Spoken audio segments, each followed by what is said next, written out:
È aperta in fase di aggiudicazione la gara per la progettazione e la realizzazione della variante di Longarone, l'infrastruttura stradale che si configura come la vera e propria legacy dei giochi per la mobilità e lo sviluppo del territorio locale e nazionale, spiega il commissario di governo e amministratore delegato di Simico Fabio Saldini. Il termine per la presentazione delle domande è scaduto il 22 aprile, il 27 nel sito del Ministero delle Infrastrutture è stato pubblicato l'elenco degli operatori economici concorrenti. Sono 11 fra imprese singole, associazioni temporanee di imprese e raggruppamenti. Tra i loro nomi spiccano quelli della Pizzarotti, che ha realizzato in tempi record lo sliding center olimpico a Cortina, e la bellunese Dolomiti Strade, che con Fincantieri di Trieste opererebbero come mandanti del consorzio Eteria di Roma.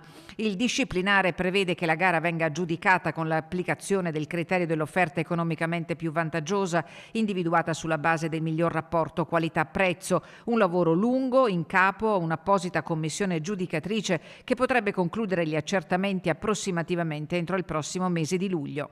Con la chiusura, diciamo così, della gara e la presentazione delle offerte è arrivata un'altra tappa fondamentale in questo percorso che porterà alla realizzazione di quest'opera, che resterà l'opera dal punto di vista economico-finanziario più importante della storia della provincia di Belluno. L'intervento, come si sa, è inserito nel piano complessivo delle opere olimpiche approvato con decreto della Presidenza del Consiglio dei Ministri l'8 settembre del 2023.